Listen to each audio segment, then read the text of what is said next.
nome é Jackson, eu tenho 39 anos, sou nascido e cresci em São Paulo, na capital. Nasci num lar evangélico e aos 13 anos de idade eu comecei a usar drogas dentro do banheiro da igreja, por uma deficiência da escola dominical. Estava muito chata e saí, fui ao banheiro. Um amigo meu também veio e aí nós começamos a conversar sobre como a aula estava chata e decidimos sair. E andando pela rua, paramos em frente a uma farmácia e compramos drogas e começamos a usar, inalar essa droga dentro do banheiro da própria igreja. Foi ali meu primeiro contato com as drogas.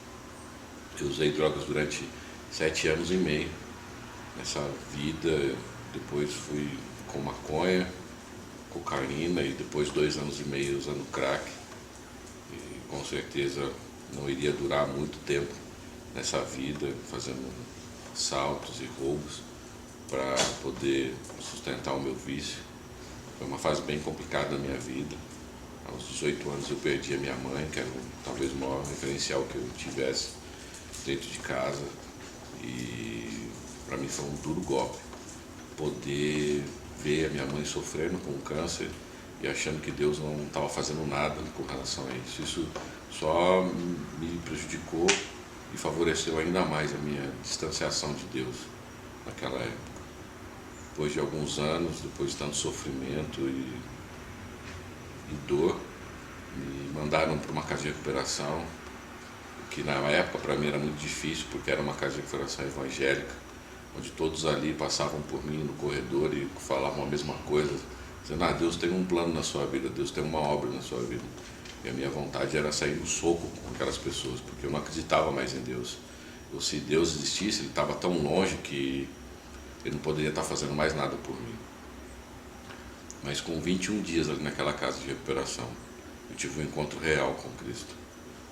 Uma madrugada, orando, foi o que eu disse, né, que seria a minha última oração, que no outro dia eu iria embora dali. Mas naquela madrugada Deus se revelou a mim, de uma maneira sobrenatural, uma maneira diferente, pessoal, e ali eu tive um encontro real com Ele. Depois daquele momento, todas as vezes que eu orava, eu vinha na minha mente um coração com uma faixa escrito missões. E eu sabia que eu devia fazer alguma coisa com relação a isso. Eu não queria mais voltar para São Paulo, para minha cidade, para minha família e somente trabalhar, ter uma vida normal. Eu sentia o desejo ardente no meu coração de voltar, mas para fazer diferença, para ajudar outras pessoas. Então ali, depois de 2 meses na casa de recuperação, eu saí, procurei uma agência missionária naquela cidade, em Curitiba, e fiz um treinamento durante 6 meses. Mas depois de 6 meses me mandaram embora. Disseram que eu não tinha qualificação nenhuma para ser missionário.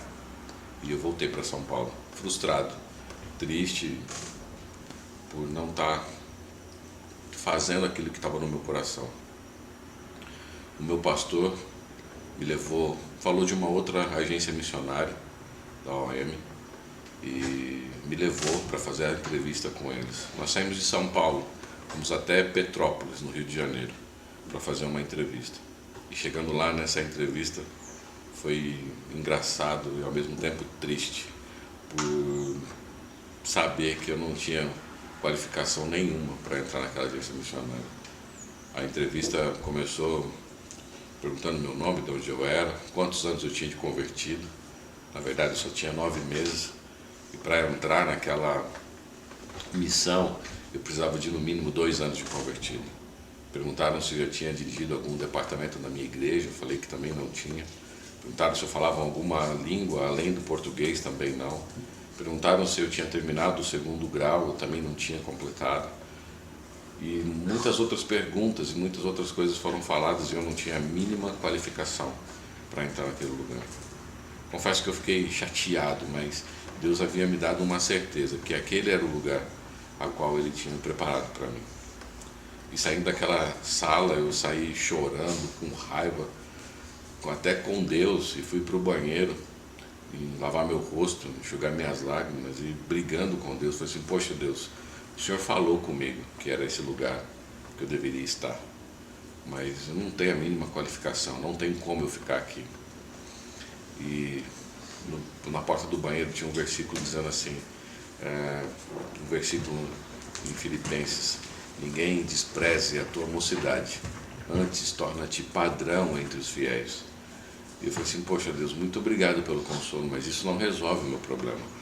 E voltando para o quarto, tem um versículo na porta do quarto dizendo: eis que ponho um anjo diante de ti, para te mostrar o caminho ao qual tenho preparado para você. Naquele mesmo momento eu caí de joelho naquele quarto, pedindo perdão para Deus, falando que Ele não era mentiroso, que aquele lugar era realmente o lugar a qual eu deveria estar. Voltamos para São Paulo, depois de 2 semanas, o telefone tocou, dizendo que era da agência missionária, o Eduardo, falando que eles haviam orado durante 2 semanas, buscado a direção de Deus, e eles iriam fazer uma coisa que eles nunca fizeram antes, que era admitir alguém que não tinha nenhuma qualificação para o treinamento. Que Deus havia confirmado no coração deles, eles não estavam entendendo nada, não sabiam porquê, mas deveriam fazer isso. Mas eu sabia o porquê. Desliguei o telefone, dei um glória a Deus, comecei a preparar minhas malas e fui para o treinamento. Cheguei no sábado à noite, em Petrópolis. No domingo de manhã, nós sentamos numa sala onde haviam 7 mulheres, também candidatas para o treinamento, todas 7 mulheres mais velhas do que eu. E aí o Eduardo, que estava dirigindo a dinâmica, começou a perguntar o nome de cada pessoa, e a pessoa tinha que dizer de onde que ela era, o que ela fazia. E foi interessante. A primeira tinha sido professora de inglês, já tinha morado na Inglaterra e era professora de música.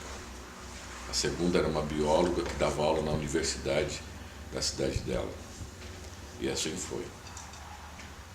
E eu, pensando no meu lugar, falei, o que eu vou falar? Porque eu não tenho nada para dizer.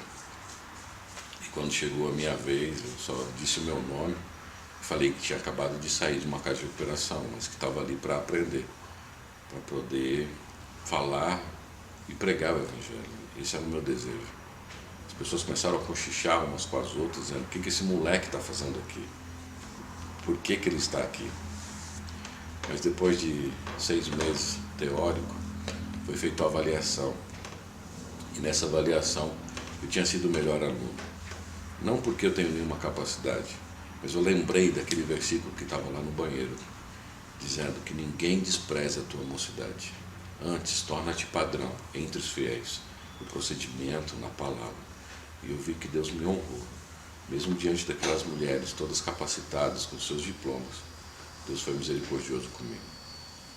Foi para os 6 meses prático, tive alguns problemas de relacionamento com algumas pessoas, fui expulso do meu prático, voltei para a base, fiquei um tempo lá, até que a gente conheceu um ministério chamado Circo da Vida, onde o diretor da UEM Brasil me colocou como líder desse projeto para liderar a equipe da UEM.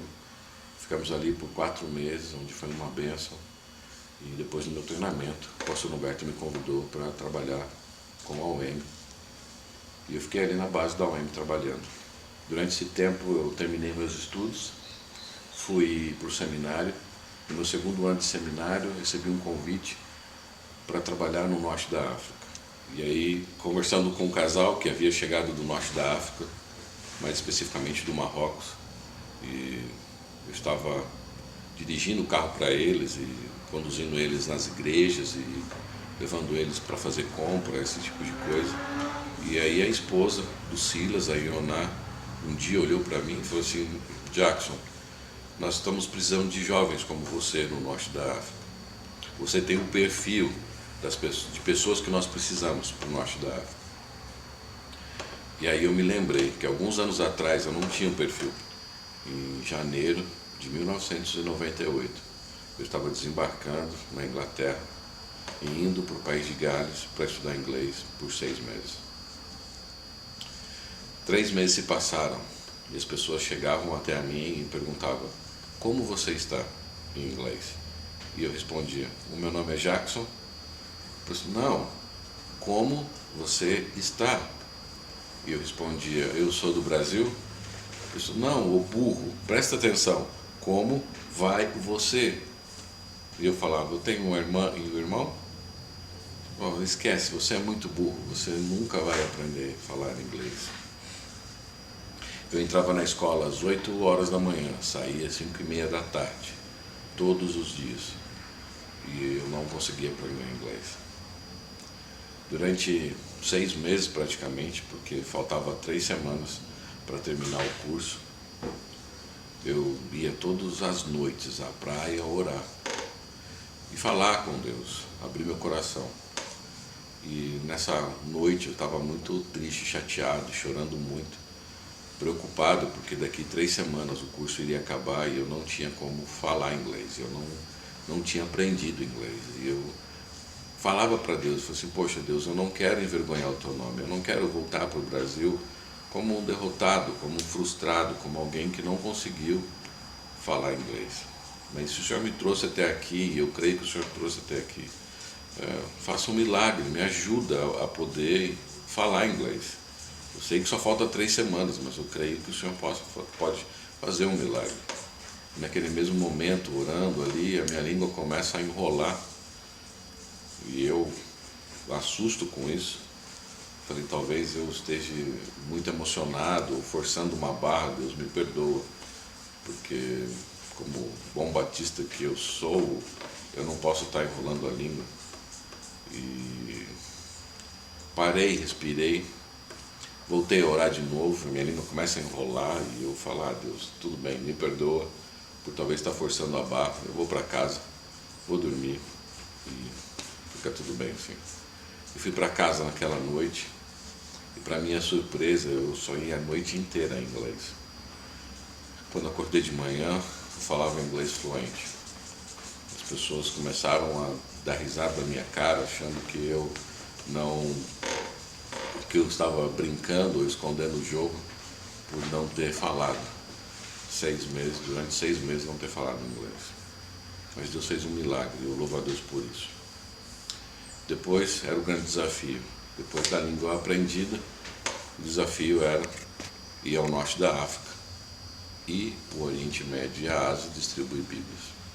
Fui para a Turquia, passei um tempo lá e depois fui para o Marrocos. Nosso grande desafio era distribuir Bíblias no norte da África. Essas Bíblias entravam por meio de caminhonetes, pessoas, missionários entravam com essas caminhonetes, com esses furgões, com as Bíblias escondidas, e nós, eu e mais outros 2 rapazes, eram responsáveis por fazer essa distribuição de Bíblias no país, no Marrocos, especificamente. Essas Bíblias nós colocávamos dentro de um envelope, e dentro desse envelope nós colocávamos também o endereço da rádio e o endereço da TV a cabo, onde as pessoas poderiam sintonizar o canal e achar uma programação evangelística em árabe, na língua local, a rádio também.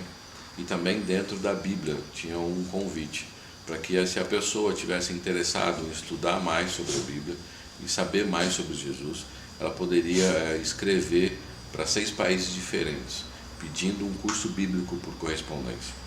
Então, assim que começou o meu trabalho. Eu fiquei no Marrocos durante 9 meses, trabalhando intensivamente, distribuindo Bíblia no país. Eu conheço o Marrocos melhor do que o Brasil, por ser um país menor, obviamente, e ter viajado por todos os lugares. Deus me deu a oportunidade de ir em lugares, em aldeias, em lugares em montanhas, que as pessoas nunca tiveram a oportunidade de ter um contato pessoal com a Bíblia. E Deus me deu esse privilégio. Mas depois de estar trabalhando no Marrocos durante todo esse tempo, eu recebi um desafio, que era levar Bíblias até a Mauritânia, até a República Islâmica da Mauritânia. Em todo o país só existiam 40 Bíblias na língua dos fulanes. E esse grupo étnico estava crescendo bastante. E eles estavam preocupados porque não tinha Bíblia suficiente para fazer o discipulado para esses novos convertidos. E eu aceitei o desafio de levar Bíblias para esse país, acreditando que se eu fosse pego eu seria morto. Mas mesmo assim eu aceitei o desafio. Nós fomos para o Senegal pegar essas Bíblias com a missão Wycliffe, que haviam traduzido esses Novos Testamentos na língua dos fulanes. Pegamos 745 Bíblias, eu e mais um outro rapaz, um João, e nós dividimos essas 745 Bíblias em 2 mochilas. A nossa estratégia seria diferente das outras vezes. Nessa viagem especificamente, nós só era permitido levar 2 pares de meia, 2 calças, 2 camisas e 2 cuecas, sendo que essa muda de roupa nós teríamos que usar durante uma semana, sujar bastante essa muda de roupa. E por que isso? Nós achávamos que teríamos que colocar as Bíblias nas mochilas e pegar essa roupa suja e colocar em cima das Bíblias, para que quando nós chegássemos no aeroporto, em Nouakchott, a capital da Mauritânia, quando os guardas fossem vistoriar as nossas malas, eles encontrassem aquela roupa suja ali em cima, e o nosso desejo era que aquilo estivesse tão sujo, que eles não olhassem, não quisessem saber o que tem embaixo. Se em cima está assim, embaixo deve estar pior, então nem quero nem olhar. Esse era o nosso plano, essa era a nossa estratégia humana para conseguir entrar com essas Bíblias no país. O voo do Senegal até Nouakchott, a capital da Mauritânia, dura 45 minutos. E eu confesso que foram os 45 minutos da minha vida que eu mais orei, que mais tremi em toda a minha vida. Minhas pernas tremiam demais e a nossa oração era que Deus pudesse abrir as portas daquele país, para que as Bíblias pudessem entrar e poder ajudar aquele povo a conhecer mais de Cristo.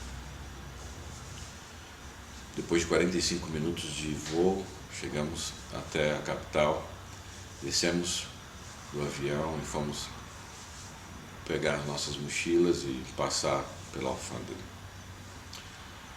Com minha surpresa, quando eu peguei a minha mochila e caminhei até a alfândega e olhei no final do corredor, havia um policial. E eu gritei com ele, eu perguntei: "Ei, senhor, eu não estou vendo ninguém aqui trabalhando, não tem ninguém fiscalizando, o que está acontecendo?"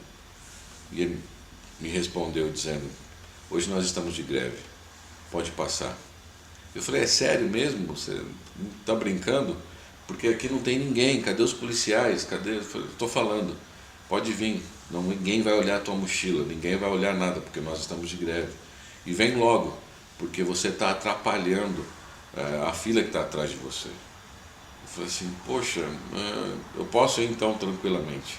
Ele: "Pode, vem logo, vem. E eu falei: "Cara, usei uma cueca durante uma semana e isso não deu certo, a minha estratégia." Mas como idiota que eu sou, achei que talvez só a maneira que a gente tinha desenvolvido a estratégia ia dar certo. Mas Deus tinha planos muito maiores com relação a isso. E glória a Deus por isso, porque conseguimos entrar com 745 Bíblias num país onde só existiam 40 Bíblias.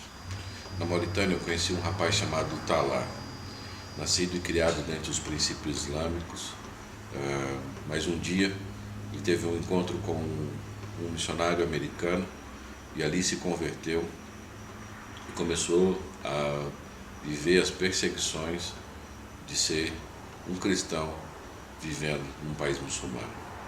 Talar, ele trabalhava numa loja de câmbio e um dia um primo veio pedir para que ele trocasse um dinheiro, ele fez o câmbio desse dinheiro, só que não sabia que esse dinheiro era roubado e acabou sendo preso, ele e o primo. No meio das investigações, o delegado descobriu que o Talar não tinha culpa nenhuma por ter trocado o dinheiro. Ligou para o seu pai e falou que ele poderia vir à delegacia para buscar o seu filho. Quando o pai do Talar chegou, disse para o delegado que tinha uma denúncia mais grave do que essa de roubo. E a denúncia que ele queria fazer contra o filho dele é que o filho havia aceitado Jesus. O filho hoje era um cristão. E o delegado ficou surpreso e falou: realmente é uma acusação grave e ele precisa ficar preso. E o pai autorizou o delegado a espancar o seu filho. Disse: pode dar um tempo difícil para o meu filho aqui dentro da cadeia, para que ele possa entender a besteira que ele fez e que ele possa mudar de ideia. E então, durante 3 meses, o Talar é torturado, espancado, deixado sem comer, falta de água e todas as coisas. Isso causou um dano muito grave no seu corpo. Ele teve que sair da cadeia, levado para o hospital para ser cuidado. Ficou alguns dias internado.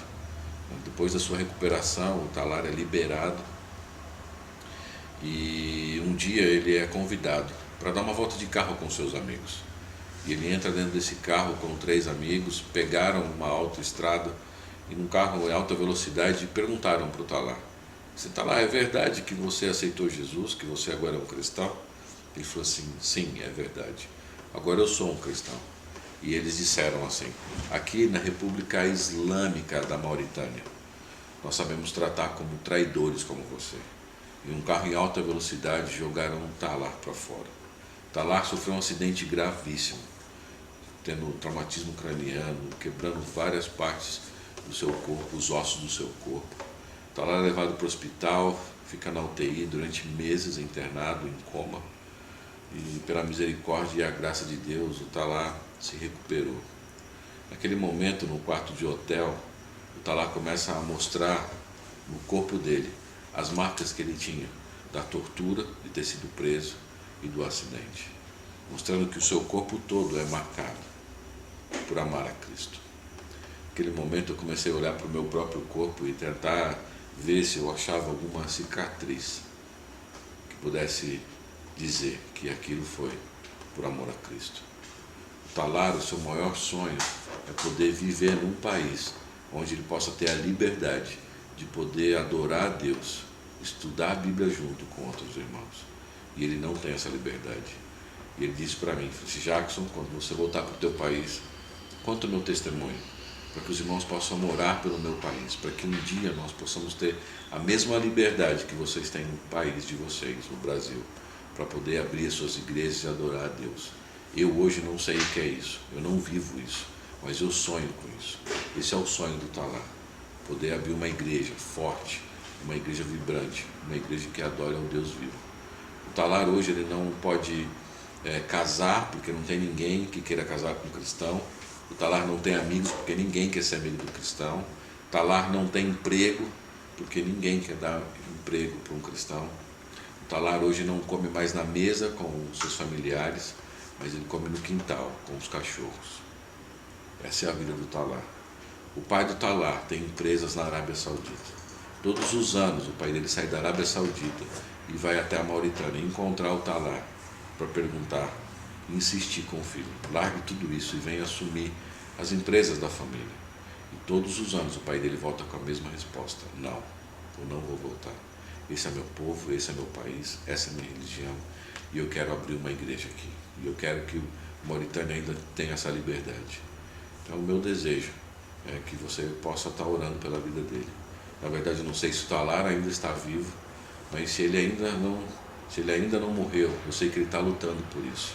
Mas se ele ainda morreu, eu sei que Deus pode levantar outras pessoas como o Talar, para que a Mauritânia, daqui a alguns anos, possa ser um país firme e forte nos princípios bíblicos, nos princípios cristãos, e que a gente possa, de alguma maneira, fazer diferença e ajudar nossos irmãos lá.